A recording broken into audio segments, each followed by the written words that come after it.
I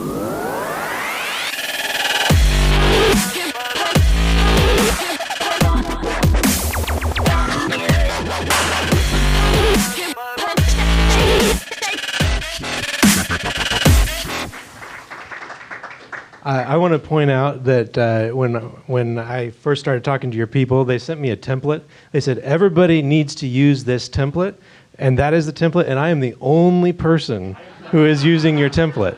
So yeah, it was one of your people was like, you have to use this template. So I think so. Well, anyway, there it is. Maybe it is. Maybe I'm using somebody else's template. Well, it's a nice template anyway. All right, so anyway, so yes, that is true. I was the first person to do an initial coin offering. I also invented the concept back in 2012. I wrote a paper about it, hoped someone else would do it because it seemed kind of risky, and nobody else did, so finally I did it in 2013. The outcome of that was a project called Mastercoin. We later renamed it to Omni. If you're really into cryptocurrencies, you may have heard of Omni. It is an active project today. The most famous thing about Omni, it is the protocol layer on which Tether was built. So we heard mention of Tether earlier. It's a stable coin. It's got about $2.6 billion worth of Tethers out there. So because of Tether and a couple other projects, we've got billions of dollars worth of tokens circulating on the Omni platform, which was built with funds raised in an initial coin offering, or what we now call an initial coin offering. I wouldn't have called it that, but so that's my background. That's how I got into the space back in 2010, actually. And we'll talk a little bit more about that. I'm not here to talk about the first initial coin offering. I'll give you a real brief what I'm doing now. I'm really into crypto ATMs. You heard a couple guys earlier talking about crypto ATMs. They work for CoinMe. If you look out in the lobby, you'll see an ATM. Those ATMs were paid for using a token sale that I helped them do. I looked at their business, and crypto ATMs are an awesome business, by the way. And I said, if you would connect a token to this business in some way, I would buy it. So that's how UpToken was born. And I'm a big fan of UpToken. I'm a big fan of CoinMe and the ATM. So you should go there. Some of those guys are out there. You should check out the ATM and talk to them about why UpToken is awesome and ATMs are awesome. I'm not here to talk about that either. So both of my parents were insurance agents. And when you're raised by insurance agents, it affects your view of the world. Now, you can imagine if you were raised by doctors, you would think about medicine a lot. If you're raised by lawyers, you would think about legal issues a lot. Well, I think about worst case scenarios a lot. I was raised by insurance agents. So I just want to, I've written an article about this a few years ago. I've never given a talk about it, and I think it would be interesting to give a talk about the worst case scenarios of blockchain. Now, this is very different from anything else you're going to hear at this conference or any other conference. The blockchain world is populated mostly by what I would call starry-eyed optimists, where the world is going to be a better place. We're going to fix every problem. Everyone's going to be better off. I hope that many of those things do happen. But I also like to think about what are the worst possible things that could happen. And so we're going to talk about some of those things. And I want to preface this with, I'm not saying that these things definitely will happen. But I think there are things we need to consider and things we need to talk about. Let's see if this clicker works. There it goes. I consider myself a cryptocurrency fanatic. So I'm going to start out with a little bit of the good stuff here. I started out in 2010 getting into cryptocurrencies. I think, well, actually, let me ask, does anybody else here, would you say you drank the Kool-Aid with cryptocurrency? Show of hands here, like your friends and family think like you lost your mind and you're just like, you're in this cult of like magic internet money. That's how, that's especially back in 2010. That's how it felt.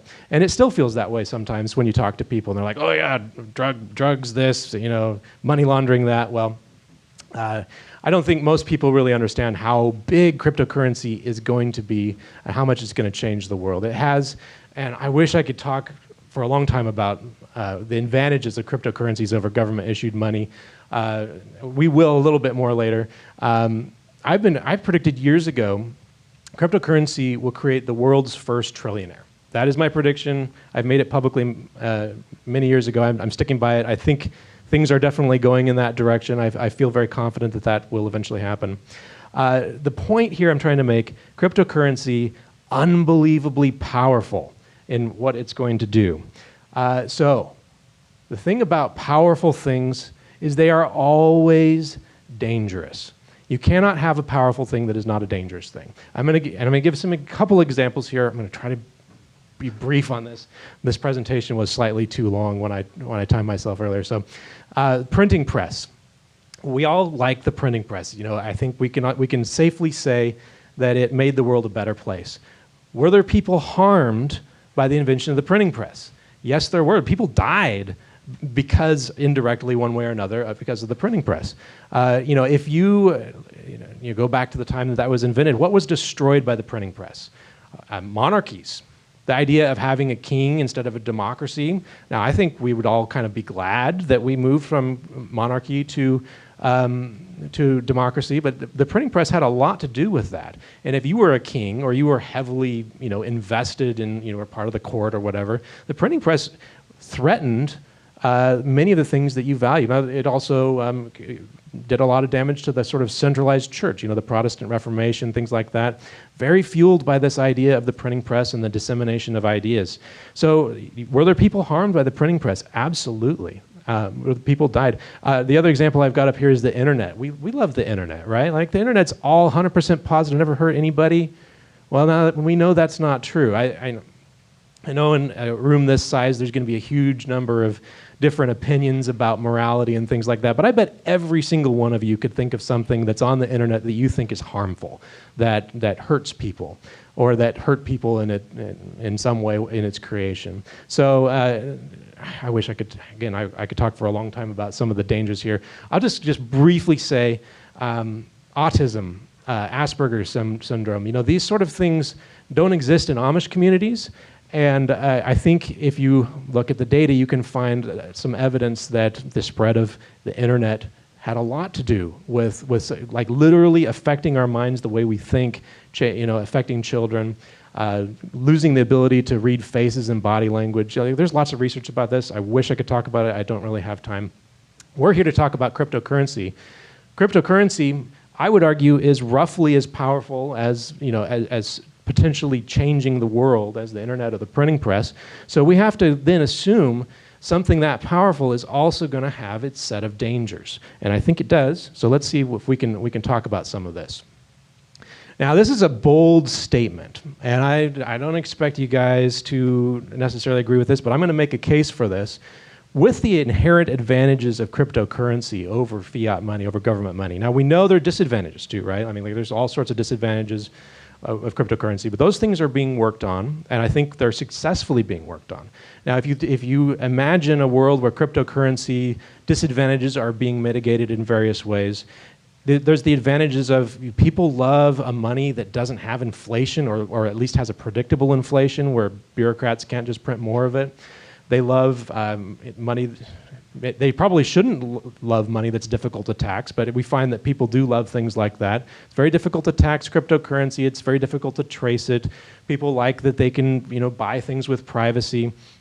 There are inherent advantages. Like we've literally made a better form of financial transactions, of money and of, contracts and everything. So these inherent advantages over fiat money, they're very threatening to the fiat money itself. And I think the way to think about this is what you'd call the domino effect, right? You go to these third world countries, and we're already seeing this, like Venezuela and Argentina, the places that have this terrible hyperinflation, and they, people are trying to get out of the local currency, and a lot of times what they're trying to get into is cryptocurrency for all these reasons we just discussed. Now, if you have these third world country currencies collapsing, you can get into this domino effect where, well, maybe the next currency that collapsed wasn't quite as unstable. You could imagine a country like Greece, right, where they've had terrible monetary policies. Their currency could collapse. And as more and more people move into cryptocurrency and try to get out of fiat money, you have starting with the weakest, but more and more currencies start collapsing, they have to, then what do they do? You know, like Venezuela, they're trying to replace it with the petrodollar. I don't think they'll be successful because I don't think they have the discipline for it, but we'll see. But the idea here is that the weakest currencies collapse, and then people start thinking, well, what's going to be the next currency to collapse? And they start anticipating, and they start trying to get out of that currency in order to avoid the collapse. And by doing that, they cause the currency to collapse, right? I mean, like if everybody's trying to sell something, the price goes down and it collapses. So you could imagine a panic. Now, financial panics are very interesting things. They're not terribly rational things all the time. They're pretty widely studied. The nice thing about a banking panic is we have the government that can step in, right? You know, if a bank is running low on money and everyone's trying to get their money out all at once, the government comes and they say, oh, don't worry, we've got a bigger bank and we'll, you know, make you whole and you don't have to worry about losing your money. They can calm the panic. Now, if you have a financial panic about the dollar, the euro, the yen, you know, the really big fiat currencies of the world, it's difficult to see who could step in and restore order. Now, I realize this is a difficult concept to imagine happening, and it's because we sort of, that our dollars in our pocket, they seem like indestructible. But the thing to realize about fiat currencies is they are supported by a collective belief. They're supported by my belief that you will think that it has value, and therefore you'll take it as a unit of exchange. You know, if we woke up tomorrow morning and everyone in the world except for you thought that dollars had no value, you'd have a hard time spending them. So they're supported by this shared idea. Now, you could think of it as a shared illusion. If we all wake up from that dream and decide, government money, not really that valuable to me, there's nothing the government can do to stop the collapse of a currency. It's not really as strong as it looks. They can die, and they have died in the past. You look in the history books, you see lots of fiat currencies that have died.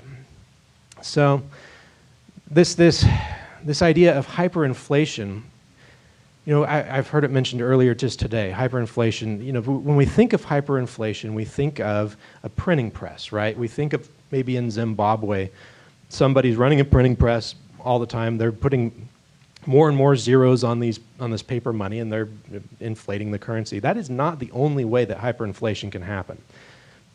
That is what you would call supply-side hyperinflation. What about demand-side hyperinflation? If nobody wants your money, even if you're not printing it, the value goes to zero. So that's kind of a scary thought, because you could think, well, you could not be printing any money. And if nobody wants it, you still have hyperinflation. So this is, I think, probably the biggest scary thing about the whole world moving into cryptocurrency is the death of fiat money. Now, will it happen? Well, I hope if it does happen, it happens smoothly. But if it does happen, who gets hurt? I've got a picture up there of a bewildered elderly woman. I think the most vulnerable people always get hurt anytime there's a major societal shift. It's usually the poor that get hurt. And I don't think that this would be any exception. You know, the wealthy people usually have options. They've got hedges. They're paying attention. They see things coming and they try to take action. Poor people, elderly people. You know, we were talking. Someone was up here earlier today talking about how much millennials love cryptocurrencies, and I think that's true. And if you've tried to explain cryptocurrencies to somebody, you typically find that the younger crowd are more able to sort of get it. The older the people are that you're trying to explain it to, the harder it is for them to make that leap, that stretch, to get familiar with cryptocurrency. And even with somebody in the younger age bracket, it can be difficult because there's a lot of technical stuff around there. So these are the people that would have the hardest time making the transition. Actually, though, I think the most harm in the death of fiat money, the most harm would be the government itself and the people that depend on the government. And I think, let's talk a little bit about that. So the government, the power of the government comes largely, almost entirely from money. Now, if people talk about the power of the government, they usually think of guns. That's what most people think of as the power of government. But really guns come from money, and soldiers come from money. So ultimately, if you threaten the money of a government, you threaten pretty much everything that they do. And government gets money in basically two ways. They can either print it in one way or another, either electronically or with literally a printing press, or they can collect taxes. And you might say, well, they could borrow money, but really that's just future printing or taxes. So in a world where fiat money is dying, well, the printing presses that aren't going to do them much good, are they? Right? Because if they print more, it's going to make the problem worse. And taxes of cryptocurrency become very complicated and difficult. You know, the cryptocurrencies kind of have built-in privacy, a lot of them, and they're getting more that way, a lot of them. And it's very hard to trace. If you think about I bet everybody in this room, if you take a salary, the government knows about it and they take their cut, right? Like it's just sort of built into the financial system that we have. If you go to the store and you buy something, the government knows about it, they take a cut. If you die and pass money to your children, the government knows about it and they take their cut. A lot of these taxes are sort of just built in to our financial system. What do you do in a world that has transitioned or is transitioning into cryptocurrency if you're the government and you want to take taxes? Well, I think it's going to be hard. You're going to have to kind of go to an old Roman style of taxation, right? You're going to have to send somebody around to the houses and collect property taxes. You're going to have to set up a toll and collect a toll for every head that goes down the road, or goods and services coming in and out of a city. That's how the Romans used to do it. And there probably are ways to hook taxes into cryptocurrency, but during a financial panic when everybody's trying to bail on fiat money, it could be a lot of chaos. And that's kind of what I'd like to alert people to, is this possibility of fiat money dying and how destructive that could be. If you imagine the government suddenly being unable to pay for all the things it does, what does the government do? They pay for our defense. They do all these social programs. They have these entitlements. A lot of these things affect the poorest among us. You know, a government that's suddenly unable to collect taxes, to print money in an effective way is neutered and is in extreme danger. So I wrote on here, and this is probably one of the most controversial things that I will say today. I think if the government really understood cryptocurrency, they would be much more hostile to it. If they understood the possibility of this sort of collapse, I don't think they would be quite so friendly to it. And I like that the government is friendly to cryptocurrency, but I think it's largely because they don't understand the threat, and that it's a threat specifically to everything that they're doing. So yes, I realize that's controversial. You can argue with me about it later. These things are always fun to talk about. Let's move on here. So my suggestions about what should we do. Now, again, thinking like an insurance agent, you know, I'm not planning that this thing is exactly going to happen, or it's going to happen real soon. This is not something, I haven't moved every dollar out of fiat money into cryptocurrency, and I wouldn't recommend that to anyone. But this is something that, if you think this could happen, what you do is you hedge against it, right? And I think probably the most important hedge that any individual could do would be to own a little bit of cryptocurrency. And the thought there is, if we had a financial panic, if everyone was trying to get out of fiat money and into cryptocurrency, the government might say, well, we're going to try to put a stop to that. It might be very difficult. You can imagine the government would try to put some capital controls in place and prevent people from getting out of fiat money into cryptocurrency. So it would probably be better in a world where that was happening to already have some. Furthermore, again, big if we get into a situation like that, the price of cryptocurrency would be many orders of magnitude higher than it is now, right? I mean, like we saw the adoption curve earlier, like tiny percentage of people own crypto now. In a world where everyone's trying to flee to crypto, like the differences, the wealth disparities that would be created. I didn't even talk about that earlier. It was on the earlier slide. The idea that we could have wealth disparities that the world has never seen before. You could have, we think we have wealth disparities now, maybe the world in general would be better off on average.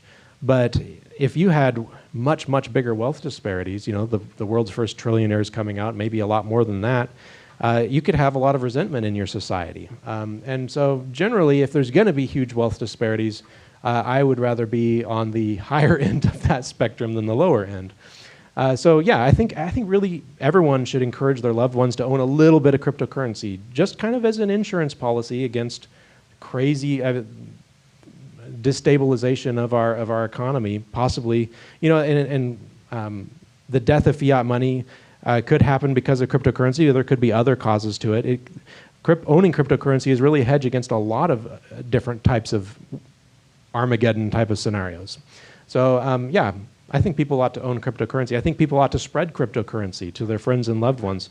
Actually, one of the reasons that I'm involved with the crypto ATM business is I see it as a way to get crypto into the hands of a lot more people, and it does. In addition to being a really cool business in itself, it also spreads cryptocurrency.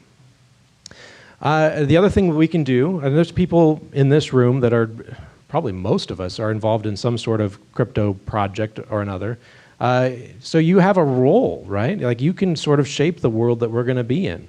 If you're careful and if you're thoughtful and if you sort of try to imagine some of the things that might happen, you might be able to make the world a little less scary of a place in whatever bad things happen in the future. So having good people involved in cryptocurrency helps a lot.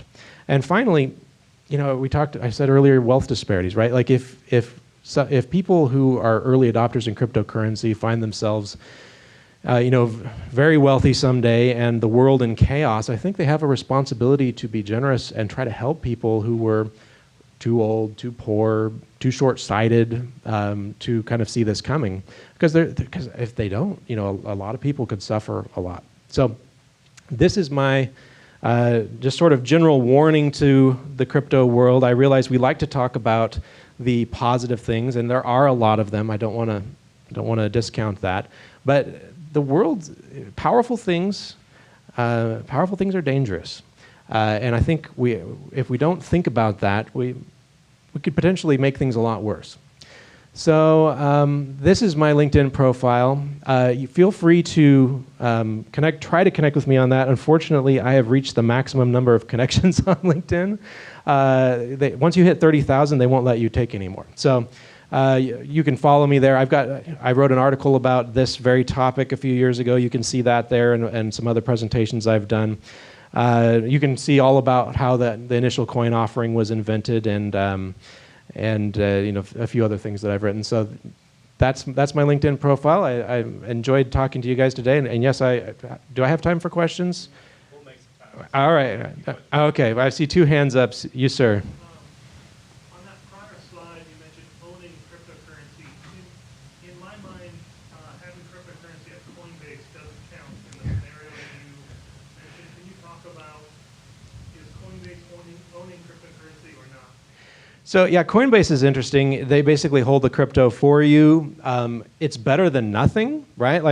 But you could sort of imagine in a very hostile world, the government trying to seize centralized stores of cryptocurrency like that.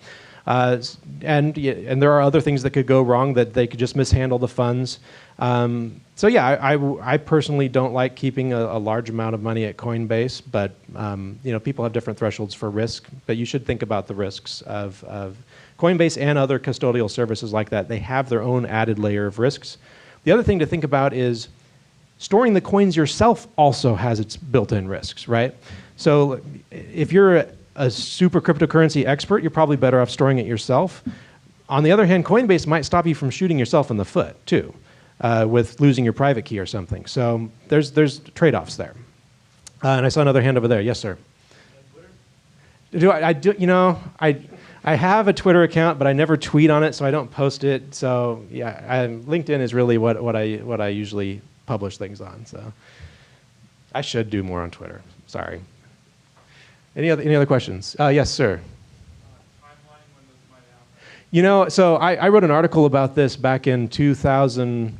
When was that? 2013, and I thought we had maybe 2 years. So I was like 2 years, the world's gonna just burn up all the fiat money is going to die. So, I was wrong with that thinking, and I don't want to, I tend to think that it will happen.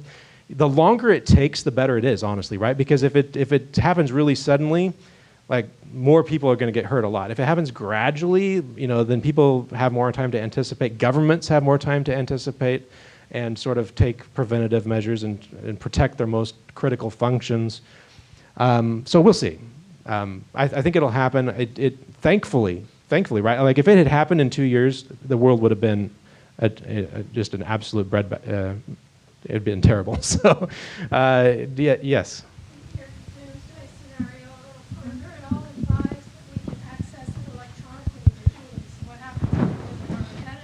Right.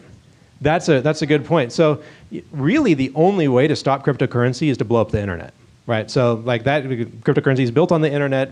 If we lose the internet, we do lose cryptocurrency, except for, like, you can sort of imagine, there's various technical ways that you can imagine cryptocurrency working with things like pen and paper cryptography or something, but nobody would realistically use it. So yeah, I mean, if we lose the internet, we lose cryptocurrency realistically.